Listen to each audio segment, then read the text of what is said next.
Last moment revision में आपका स्वागत है। तो चलिए दोस्तों, आज से हम लोग शुरू करते हैं पिछले साल ग्रुप डी में पूछे हुए क्वेश्चन का डिस्कशन। ठीक, अगर आपको ये वीडियो अच्छा लगेगा तो अपने दोस्तों के साथ शेयर जरूर कीजिएगा तथा कमेंट में ज़रूर बताइएगा कि आपको ये वीडियो कैसा लगा। तो चलिए शुरू करते हैं। पहला क्वेश्चन देखते हैं। जब तक किसी पिंड पर असंतुलित बल लागू किया जाता है तब तक उसकी किस चीज़ में निरंतर परिवर्तित होता है? इसका सही आंसर क्या होगा? चाल। देखिए, जब किसी इसका सही आंसर क्या होगा? सी, चाल।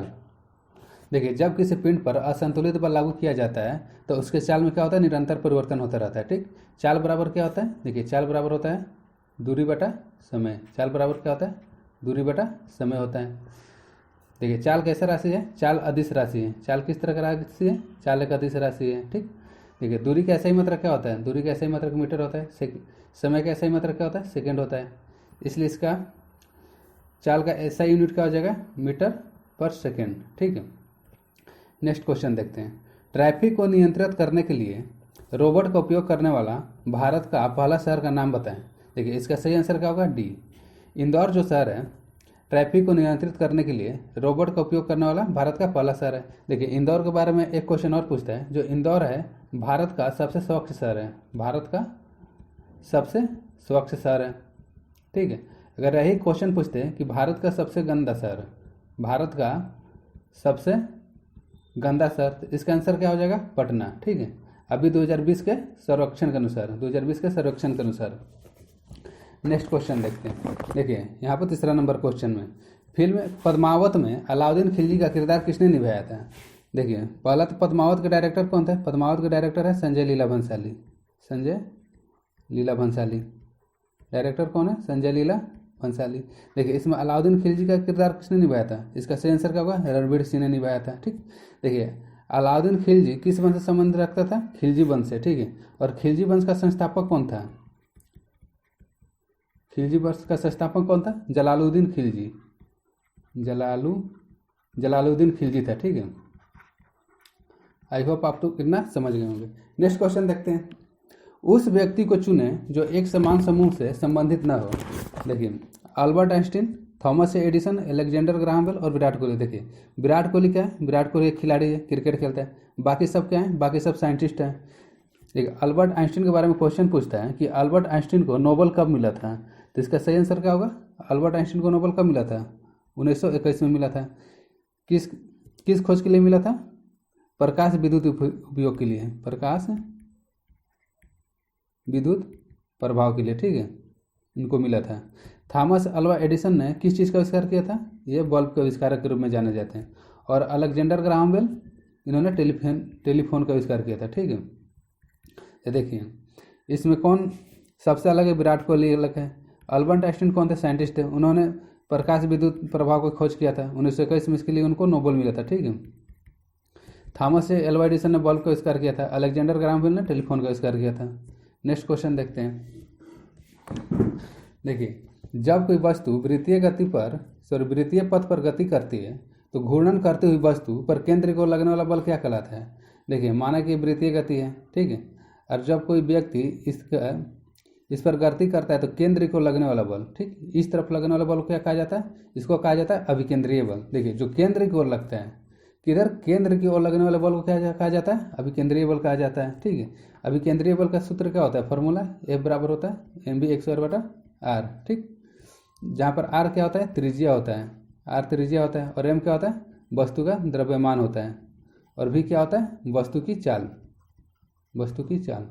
देखिए, जैसे कि यहाँ पर है कि केंद्र को लगने वाले बल को क्या कहते हैं? अभिकेंद्रीय बल कहते हैं। यहाँ पर मान लीजिए कोई वस्तु है जो सर्कुलर मोशन कर रहा है, तो केंद्र को बल लगने वाला क्या बोला जाता है? अभिकेंद्रीय बल। अगर यही पूछे कि केंद्र के बाहर की ओर जो बल लगता है उसको क्या बोला जाता है? अपकेंद्रीय बल।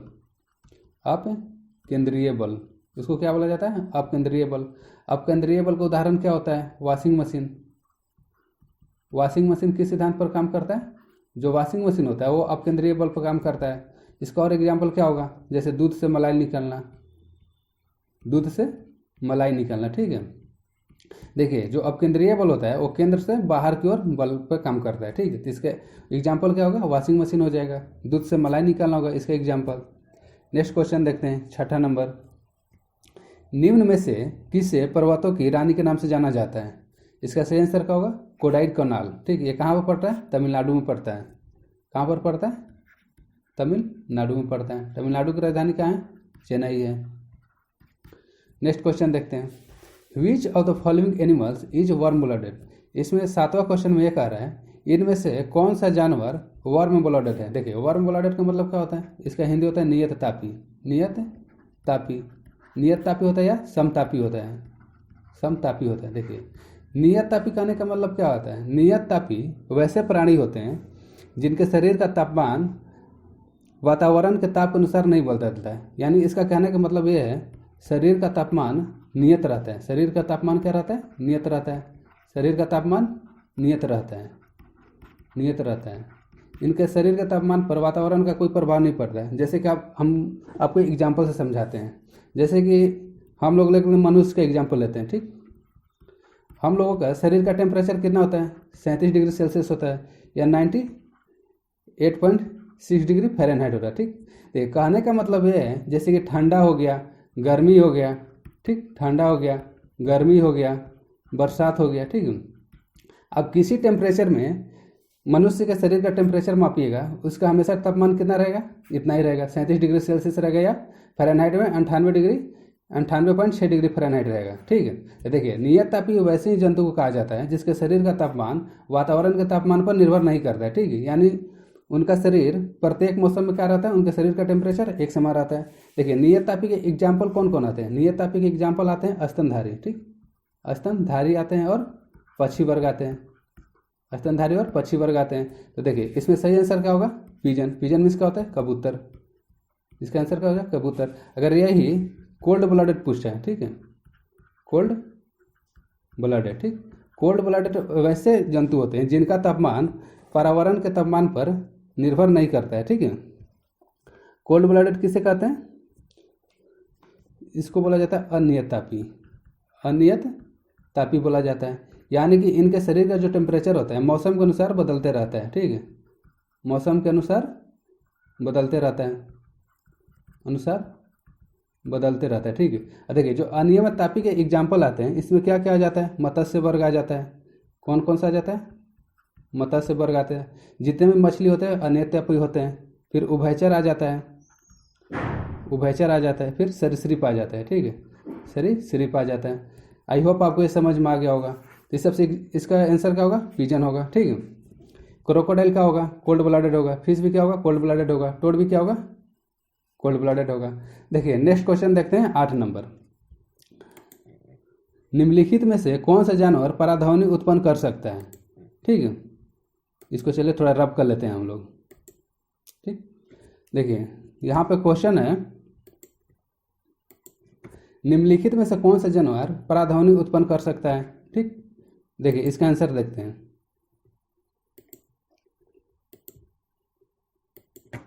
इसका आंसर क्या होगा? 8 का आंसर होगा पायरोप्सिस। इसका आंसर होगा पोरपोइसेस। देखिए परागध्वनि किसे कहते हैं? परागध्वनि किसे कहते हैं? देखिए ध्वनि को 3 भाग में विभाजित किया गया है। पहला अश्रव्य ध्वनि, अश्रव्य ध्वनि, फिर परागध्वनि, फिर यहाँ पर आता है श्रव्य ध्वनि। ठीक है, श्रव्य ध्वनि। अश्रव्य ध्वनि की रेंज कितना होता है? जो अश्रव्य ध्वनि होता है उसका रेंज होता है 20 हर्ट्ज से नीचे, 20 हर्ट्ज से नीचे होता है। श्रव्य ध्वनि कितना होता है? 20 हर्ट्ज से लेकर 20,000 हर्ट्ज तक। ठीक है, और जो परागध्वनि होता है वो 20,000 हर्ट्ज से ऊपर होता है। ठीक, देखिए श्रव्य ध्वनि क्या, जो मनुष्य होते हैं, मनुष्य के सुनने की क्षमता कितनी होती है? 20 हर्ट्ज से लेकर 20,000 हर्ट्ज तक होती है। परागध्वनि की एग्जाम्पल क्या क्या होता है? ऐसे कौन कौन से जानवर हैं जो परागध्वनि को उत्पन्न या सुन सकते हैं? तो देखिए इसका सही आंसर क्या होगा? एक तो ये हो गया पोरपोइसेस, दूसरा हो गया डॉल्फिन। डॉल्फिन भी परागध्वनि उत्पन्न कर सकता है। फिर चमगादड़ हो गया, चमगादड़ हो गया, चूहा भी हो गया। ठीक है, तो देखिए परागध्वनि के एग्जाम्पल कौन कौन सा हो जाएगा? डॉल्फिन भी उत्पन्न करता है, चमगादड़ भी उत्पन्न करता है, चूहा भी उत्पन्न करता है, और एक तो ये हो गया पोरपोइसेस भी उत्पन्न करता है। अब देखिए यहाँ पर अश्रव्य ध्वनि, अश्रव्य ध्वनि कौन कौन उत्पन्न कर सकते हैं? व्हेल हो गया,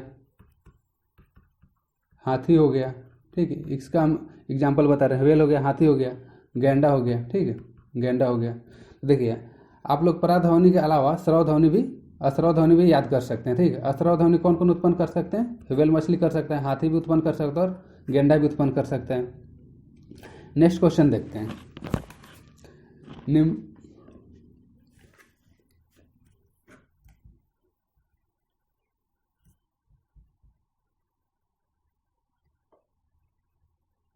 नेक्स्ट क्वेश्चन 9 नंबर। निम्नलिखित में से कौन सा विकल्प उस लवण का उदाहरण है जिसके जलीय विलयन का पीएच 7 से कम होता है? देखिए 9 का आंसर क्या हो जाएगा? 9 का आंसर होगा अमोनियम क्लोराइड, ठीक है। देखिए जिसका विलयन का मान पीएच मान से कम होता है, जैसे कि यहाँ पर पीएच हो गया, ठीक है। पीएच मान 7 से लेकर 14 तक होता है, 7 से लेकर 14 तक होता है, ठीक। देखिए 7 से कम जितना भी होता है वो क्या होता है? अम्लीय होता है। 7 से कम क्या होता है? अम्लीय होता है। और 7 से ज़्यादा क्या होता है? क्षारीय होता है। 7 से ज़्यादा क्या होता है? क्षारीय होता है। और जो 7 रहता है उसको क्या बोलते हैं? उदासीन बोला जाता है। उसको क्या बोला जाता है? उदासीन बोला जाता है। तो 9 नंबर क्वेश्चन में क्या कह रहा है? निम्नलिखित में से कौन सा विकल्प उस लवण का उदाहरण है जिसके जलीय विलयन का पीएच मान 7 से कम होता है, ठीक। इसका सही आंसर क्या होगा? Ammonium chloride. नेक्स्ट क्वेश्चन देखते हैं 10 नंबर। देखिए which union minister has launched power tex India scheme to boost powerloom sector? इसका सही आंसर क्या होगा? स्मृति ईरानी। 10 का सही आंसर क्या हो जाएगा? स्मृति ईरानी। नेक्स्ट क्वेश्चन देखते हैं। दयानंद सरस्वती ने निम्नलिखित में से किस मिशन के स्थापना किए थे? देखिए 11 का सही आंसर क्या होगा? ए। दयानंद सरस्वती ने आर्य समाज की स्थापना किया था, ठीक। और कब किया था? 1875 ईस्वी में। 1875 ईस्वी में। कहाँ पर हुआ था? मुंबई में हुआ था। कहाँ पर हुआ था? मुंबई में हुआ था, ठीक। ब्रह्म समाज का स्थापना किसने किया था? ब्रह्म समाज का स्थापना राजा राम मोहन राय ने किया था। राजा राम मोहन राय ने किया था, ठीक। और प्रार्थना समाज की स्थापना कब हुआ था? 1867 में। किसने किया था? आत्माराम पांडुरंग। आत्माराम पांडुरंग ने किया था, ठीक है। और देखिए आर्य ब्रह्म समाज की स्थापना कब हुई थी? 1828 में। कब हुआ था? 1828 में, कलकत्ता में, ठीक। इसका स्थापना कौन किया था? राजा राम मोहन राय। देखिए दयानंद सरस्वती ने किस मिशन का स्थापना किया था? आर्य समाज की किया था। ब्रह्म समाज का कौन किया था? राजा राम मोहन राय। प्रार्थना समाज के आत्माराम पांडुरंग, ठीक है। नेक्स्ट क्वेश्चन देखते हैं। How many water molecule are present in 1 molecule of washing soda? देखिए वाशिंग सोडा के एक मोल में कितने वाटर के अणु मौजूद होते हैं, ठीक है। जल के कितने अणु मौजूद होते हैं, ठीक। वाशिंग सोडा का फार्मूला क्या होता है? देखिए वाशिंग सोडा का फार्मूला होता है Na2CO3 इंटू 10H2O, ठीक। इसको क्या बोला जाता है? Sodium carbonate. इसको और क्या बोला जाता है? इसका रासायनिक नाम सोडियम कार्बोनेट, ठीक है, सोडियम कार्बोनेट। तो इसके जो जल के अणु है इसमें कितने अणु हैं? 10। तो इसका सही आंसर क्या हो जाएगा? ए। नेक्स्ट क्वेश्चन देखते हैं। The flexibility in plants is due to? देखिए फ्लेक्सिबिलिटी मतलब होता है लचीलापन। लचीलापन जो पौधे में होता है लचीलापन, वो किस ऊतक के कारण होता है? किस ऊतक के कारण होता है? देखिए लचीलापन मतलब क्या होता है? कोमल होगा। तो क से कोलन कायमा, क से कोलन कायमा, क से कोमल। तो इसका सही आंसर क्या होगा? कोलन कायमा होगा। फ्लोएम क्या कहता है? फ्लोएम जो रहता है वो यांत्रिक सहारा देता है। फ्लोएम पौधों क्या करता है? यांत्रिक सहारा प्रदान करता है, ठीक। जाइलम क्या करता है? जल को पहुंचाता है, शरीर के विभिन्न भाग में जल को पहुंचाता है। देखिए अस्क्लेरन कायमा से क्वेश्चन पूछता है। अस्क्लेरन कायमा कैसी कोशिका होती है? जो अस्क्लेरन कायमा होता है वो मृत कोशिका होता है, ठीक। कैसी कोशिका होती है? मृत कोशिका होती है। देखिए अस्क्लेरन कायमा का काम क्या होता है? जो अस्क्लेरन कायमा है वो पौधे को सुरक्षा प्रदान करता है। पौधे को क्या करता है? सुरक्षा प्रदान करता है। देखिए अस्क्लेरन कायमा का सबसे बेस्ट एग्जाम्पल है नारियल का छिलका। सबसे बेस्ट एग्जाम्पल क्या है? नारियल का छिलका। जब नारियल आप लोग सूखे हुए छीलते होंगे तो वहाँ पर देखते होंगे नारियल का छिलका रहता है, ठीक। वो जो नारियल का छिलका रहता है वो नारियल को क्या करता है? नारियल को सुरक्षा प्रदान करता है, बाहर से चोट ना लग पाए, ठीक। तो अस्क्लेरन कायमा कैसी कोशिका होती है? मृत कोशिका होती है। फ्लोएम क्या करता है? फ्लोएम खाद्य पदार्थों का संवहन करता है। फ्लोएम खाद्य पदार्थों का क्या करता है? संवहन करता है, ठीक। देखिए फ से फ्लोएम, फ से फल, यानी कि फ्लोएम क्या करता है? फ्लोएम पौधों में खाद्य पदार्थ पहुंचाता है। जाइलम क्या करता है? ज से जाइलम और ज से जल। जाइलम क्या करता है? शरीर के विभिन्न भागों में जल पहुंचाता है।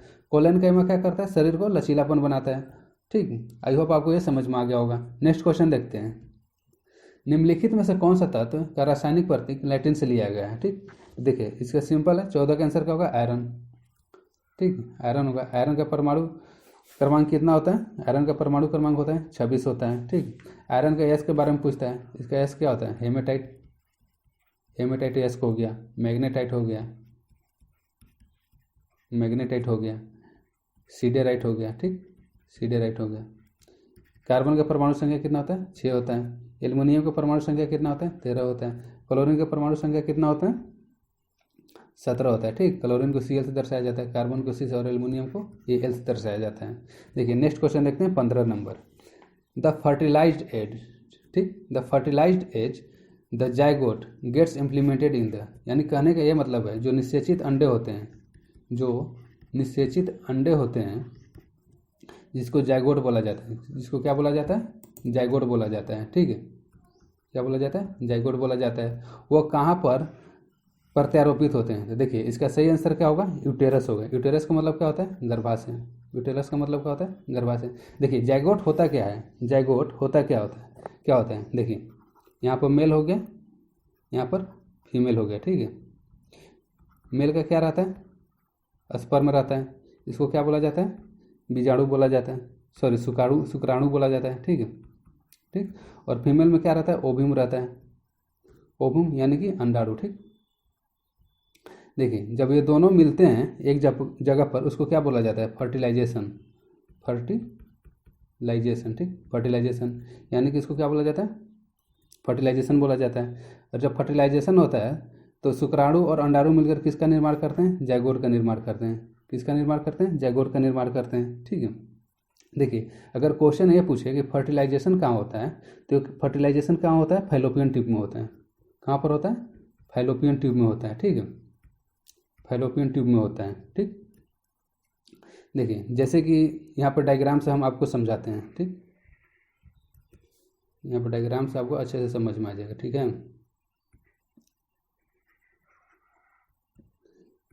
जैसे कि स्त्री का रिप्रोडक्शन ऑर्गन है। ठीक, यहाँ पर इस टाइप का रहता है।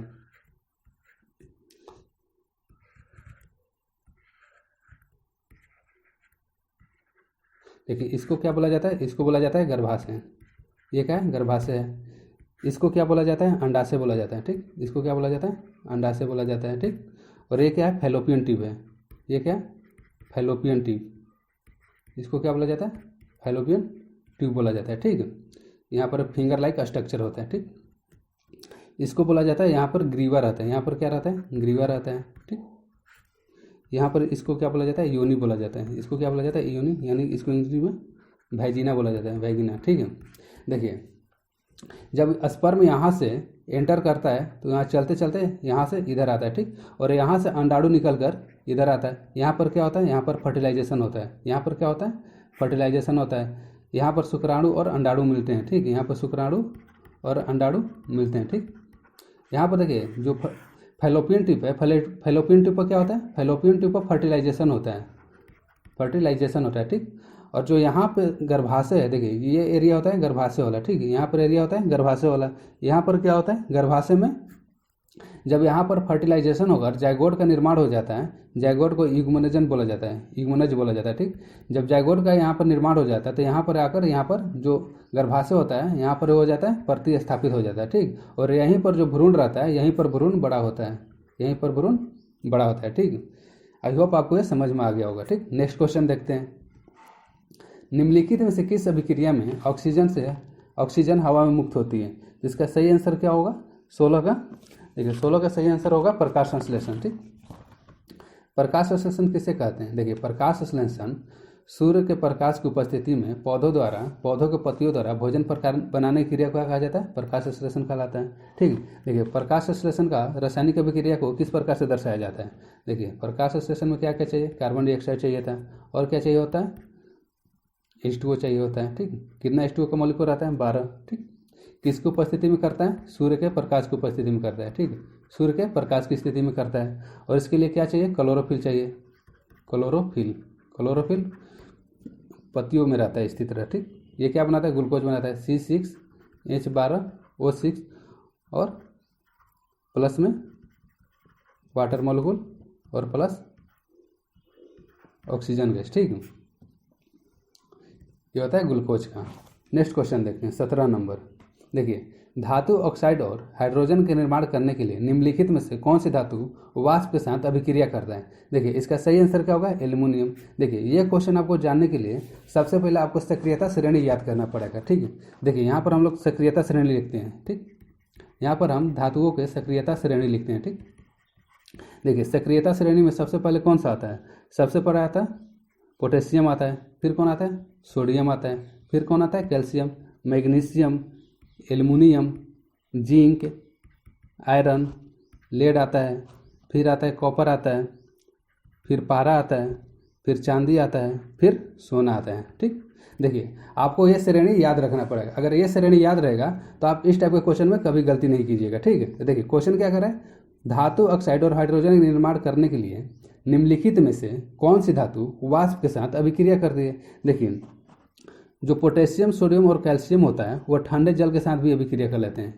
ये किसके साथ अभिक्रिया कर लेते हैं, ठंडे जल के साथ। ठीक, ये इतने क्रियाशील होते हैं तो ठंडे जल के साथ भी अभिक्रिया कर लेते हैं। ठीक, यानी कि ये बहुत क्रियाशील होते हैं।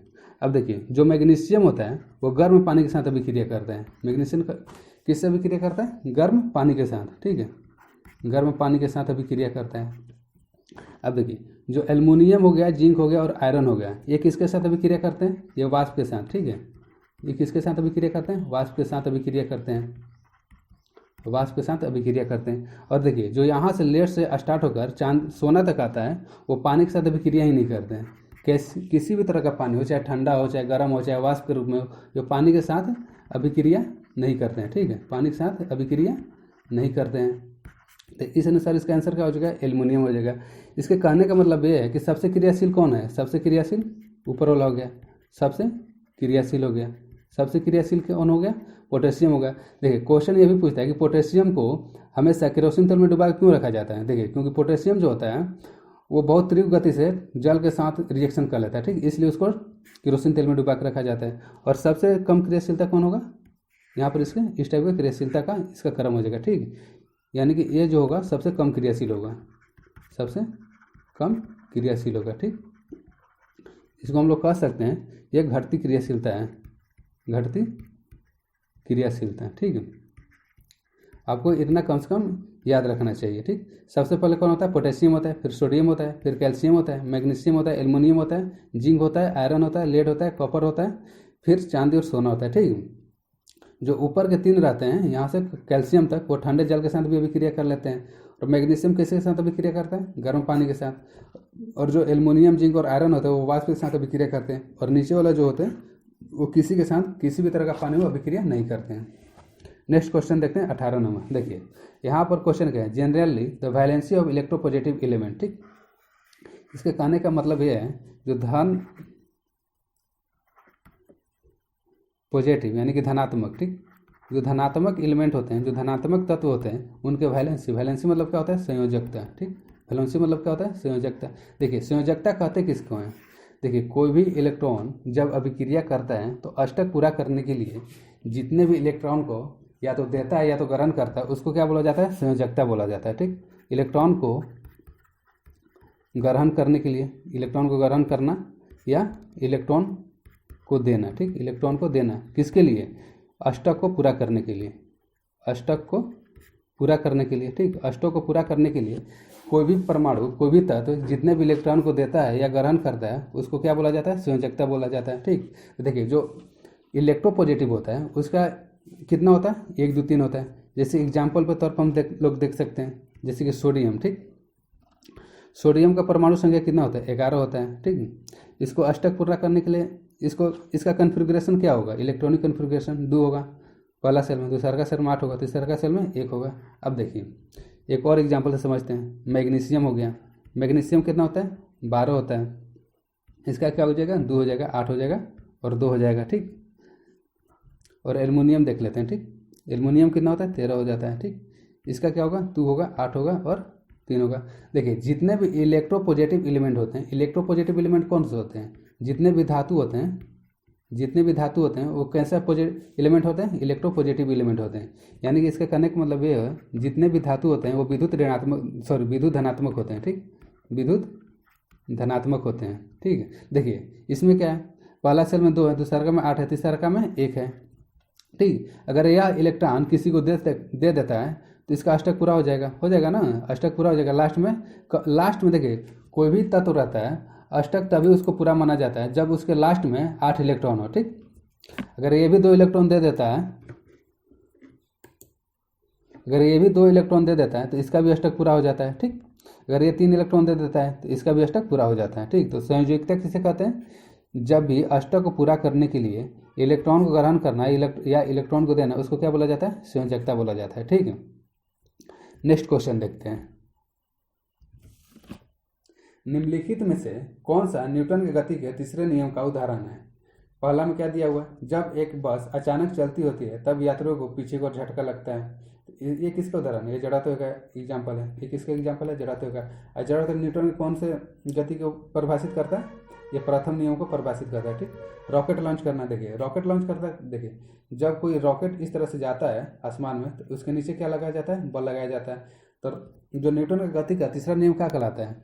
किसी भी प्रतिक्रिया के विपरीत और बराबर अभिक्रिया होती है। तो इसका सही आंसर क्या होगा? बी हो जाएगा।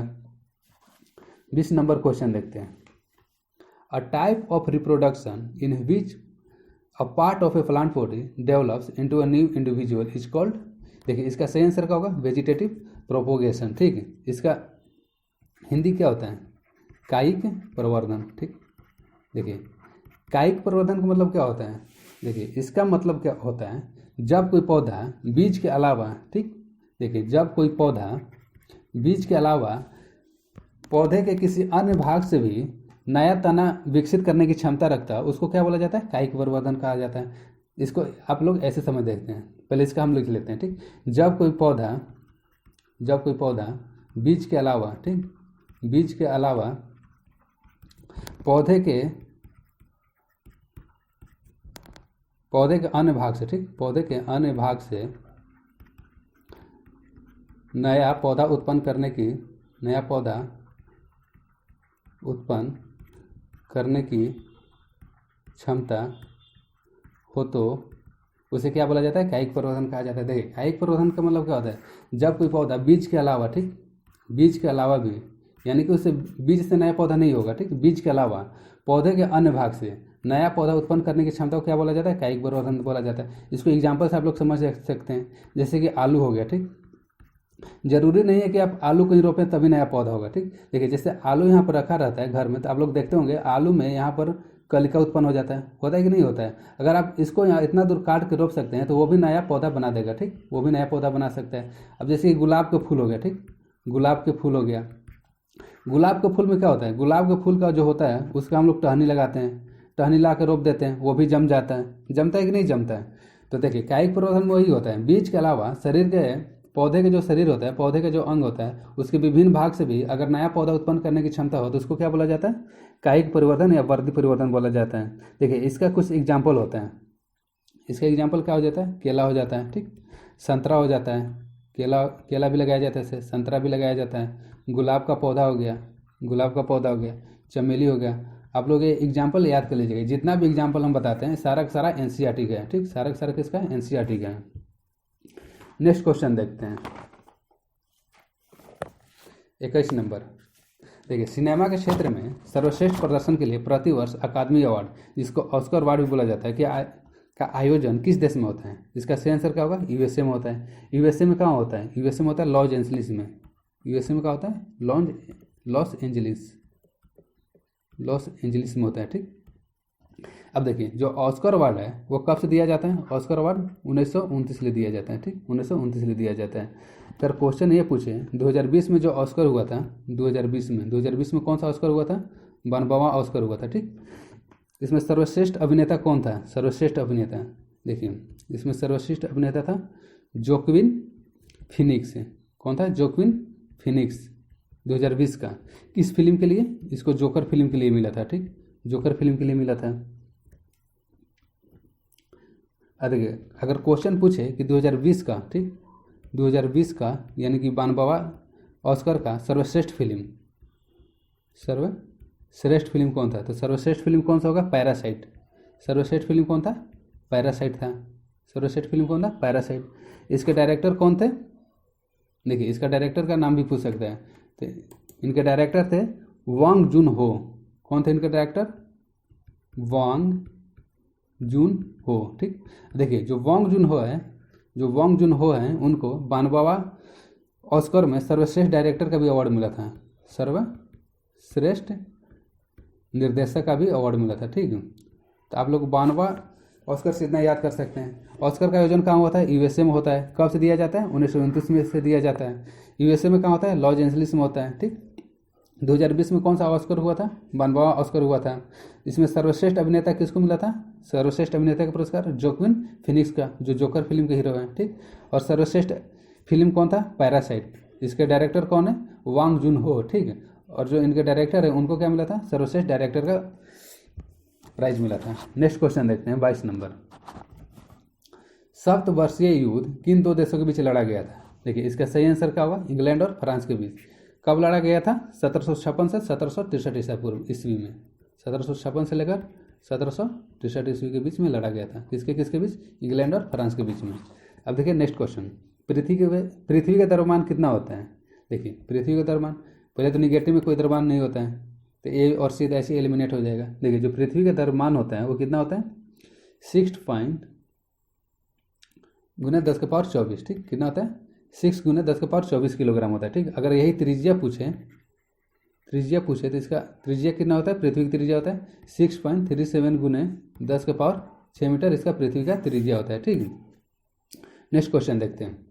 विच of the following countries has the longest coast line in the world? देखिए निम्नलिखित में से किस देश की तटीय सीमा सबसे लंबी है? ठीक, किस देश की तटीय सीमा सबसे लंबी है? इसका सही आंसर क्या होगा? कनाडा हो जाएगा। ठीक, अगर यही क्वेश्चन भारत में पूछता है कि भारत में किस देश की तटीय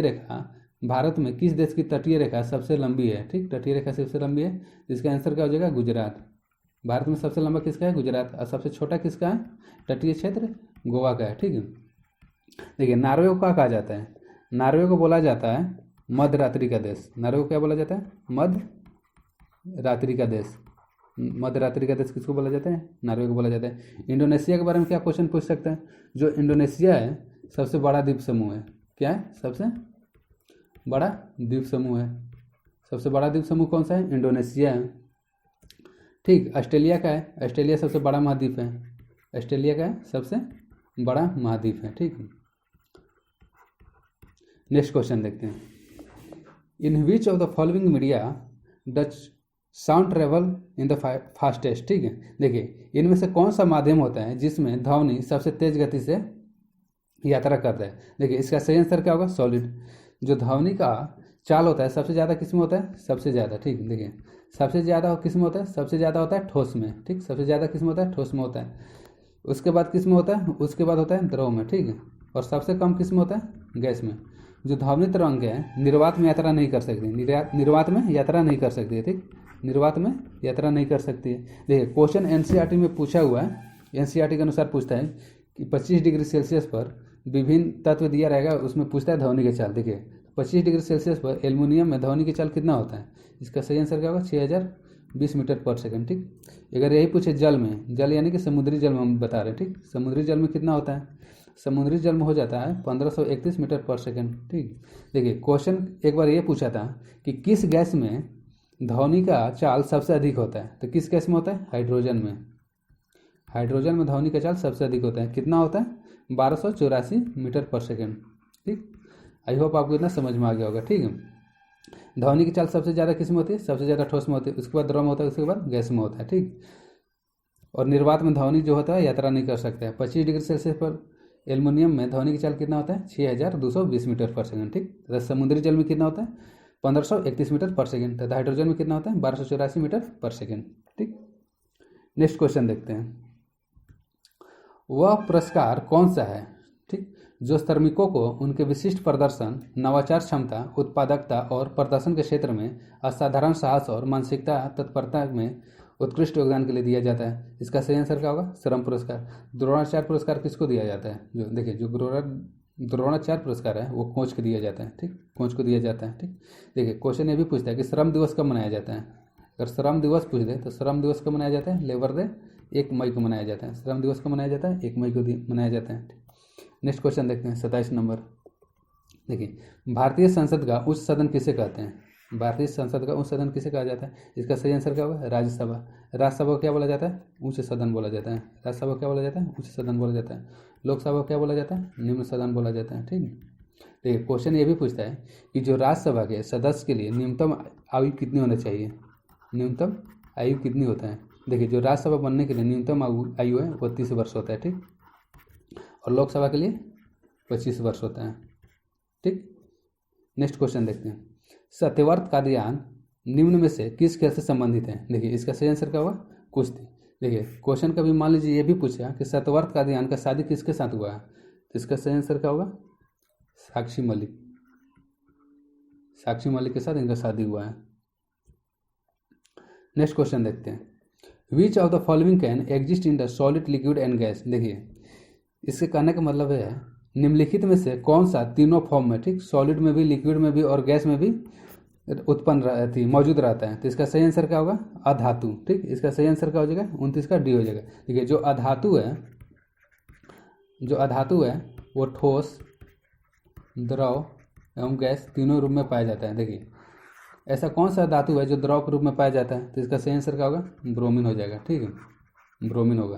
देखिए जो धातु है वो ठोस और गैस के रूप में, ठोस और द्रव के रूप में पाया जाता है, लेकिन गैस के रूप में नहीं पाया जाता। ठीक। इसका सही आंसर क्या होगा? नॉन मेटल, अधातु। नेक्स्ट क्वेश्चन देखते हैं। किसी क्षैतिज पावर लाइन के एकदम नीचे के बिंदु पर चुंबकीय क्षेत्र की दिशा क्या होगी जिसमें पश्चिमी छोर से देखे जाने पर धारा पूर्व से पश्चिम की ओर प्रवाहित होता है? तो इसका सही आंसर क्या होगा? वामावर्त होगा, यानी वामावर्त होगा, एंटी क्लॉकवाइज। नेक्स्ट क्वेश्चन देखते हैं। 31 नंबर। मधुमक्खी के डंक का इलाज करने के लिए किसके घोल का उपयोग किया जाता है? देखिए जो मधुमक्खी का डंक होता है उसमें वो कैसा होता है? वो अम्लीय होता है। ठीक, अम्लीय होता है। तो यहाँ से क्या पता चलता है? इसके इलाज करने के लिए क्या चाहिए? एक क्षारीय माध्यम चाहिए। तो इसका सही आंसर क्या होगा? Baking soda. देखिए आम्ल और क्षार मिलकर किसका निर्माण करते हैं? लवण का निर्माण करते हैं। ठीक, इसका सही आंसर क्या होगा? Baking soda, baking soda. ठीक। बेकिंग सोडा का फार्मूला क्या होता है? देखिए बेकिंग सोडा का फार्मूला होता है सोडियम हाइड्रोजन कार्बोनेट, NaHCO3। ये क्या होता है? बेकिंग सोडा का फार्मूला होता है। ठीक। देखिए नींबू में कौन सा अम्ल पाया जाता है? नींबू में अम्ल पाया जाता है साइट्रिक अम्ल। नींबू में कौन सा अम्ल पाया जाता है? साइट्रिक अम्ल पाया जाता है। ठीक। सिरका को और क्या बोला जाता है? सिरका को एसिटिक एसिड बोला जाता है। सिरका को क्या बोला जाता है? एसिटिक अम्ल। ठीक, एसिटिक अम्ल बोला जाता है। अगर इसका रासायनिक नाम पूछते हैं IPAC नाम, तो इसका IPAC नाम क्या है? एथेनोइक अम्ल। क्या है? एथेनोइक अम्ल, एथेनोइक अम्ल। ठीक। देखिए जो बेकिंग सोडा है इसका उपयोग कहाँ होता है? देखिए इसका उपयोग खाना पकाने में होता है। कहाँ होता है? खाना पकाने में होता है।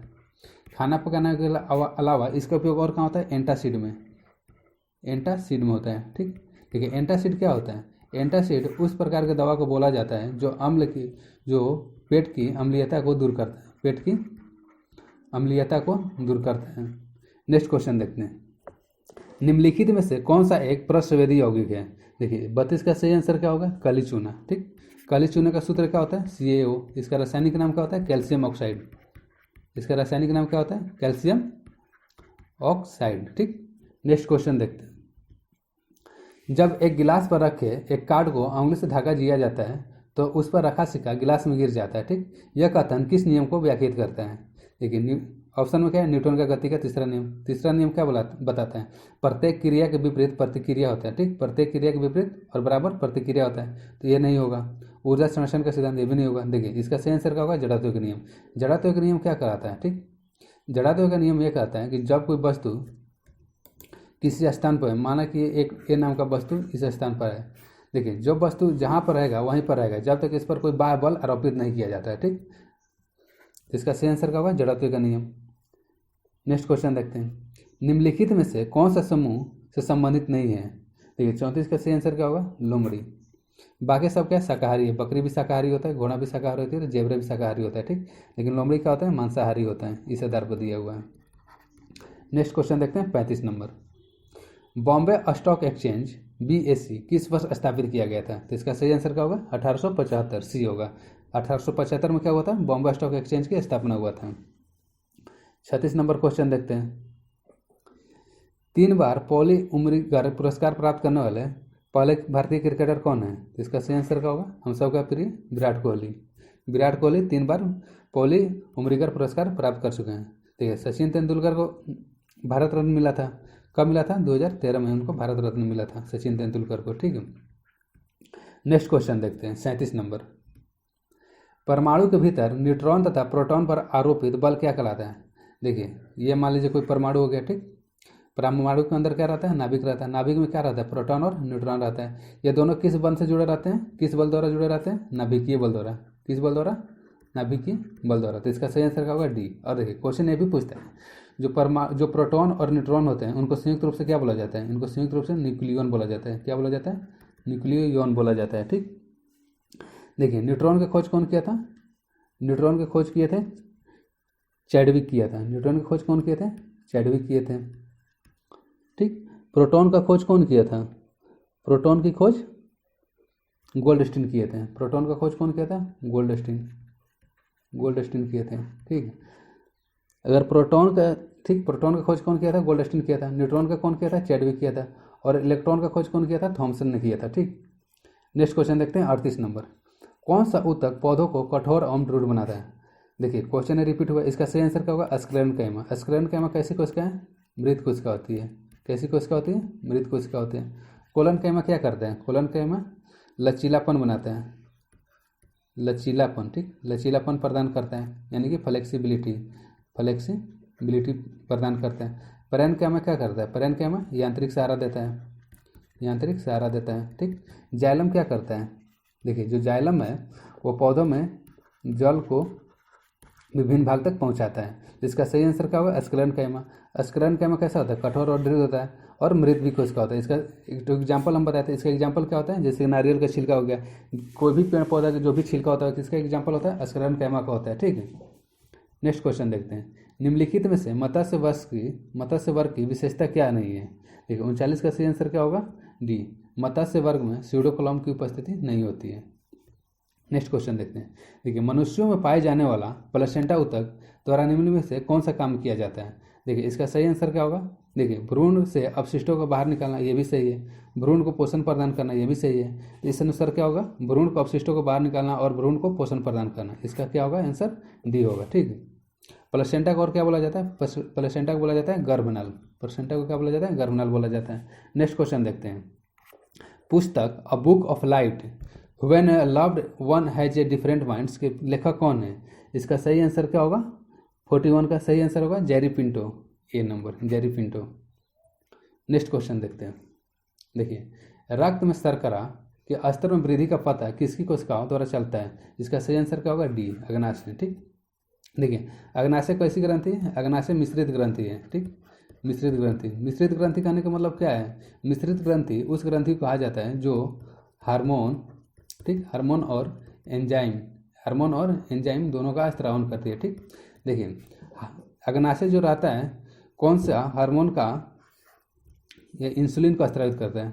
किसका स्रावित करता है? इंसुलिन को स्रावित करता है। ठीक, इंसुलिन के कमी कारण कौन सा रोग होता है? इंसुलिन के कमी कारण मधुमेह रोग होता है। कौन सा रोग होता है? मधुमेह रोग। ठीक, मधुमेह यानी कि शर्करा, डायबिटीज होता है। ठीक, देखिए, यकृत के बारे में क्वेश्चन क्या पूछता है? जो यकृत होता है सबसे बड़ा ग्रंथि होता है। यकृत क्या होता है? सबसे बड़ा ग्रंथि होता है। ठीक, किडनी के बारे में क्वेश्चन पूछता है। जब किडनी खराब हो जाता है तो किसका उपयोग किया जाता है? डायलिसिस का उपयोग किया जाता है। किसका उपयोग किया जाता है? डायलिसिस का उपयोग किया जाता है। नेक्स्ट क्वेश्चन देखते हैं 43 नंबर। देखिए, जर्मेनियम, आर्सेनिक, सेलेनियम और बोरान के परमाणुओं में कितनी कक्षाएं होती हैं? तो इसका सही आंसर क्या होगा? डी, 4 कक्षाएं होती है। ठीक, नेक्स्ट क्वेश्चन देखते हैं। भारतीय रेलवे ट्रैक्स को डबल करने और उनके विद्युतीकरण तथा साथ ही साथ हाई डेंसिटी कॉरिडोर बनाने और उनकी क्षमता को बढ़ाने के लिए भारत सरकार ने किसके साथ $120 मिलियन के ऋण के साथ अनुबंध पर हस्ताक्षर किए हैं? इसका सही आंसर क्या होगा? एशियन विकास बैंक। एशियन विकास बैंक का मुख्यालय कहाँ है? मनीला में है। कहाँ पर है? मनीला में है। नेक्स्ट क्वेश्चन देखते हैं। 1939 में सुभाष चंद्र बोस द्वारा शुरू की गई पार्टी का नाम क्या है? इसका सही आंसर क्या होगा? All India forward block. इसका सही आंसर क्या होगा? All India forward block. ठीक है, वीडियो को पूरा देखने के लिए धन्यवाद। वीडियो आपको यह कैसी लगी आप इसको कमेंट बॉक्स में ज़रूर बताइएगा। Thanks for watching. मिलते हैं आप हम लोग नेक्स्ट वीडियो में।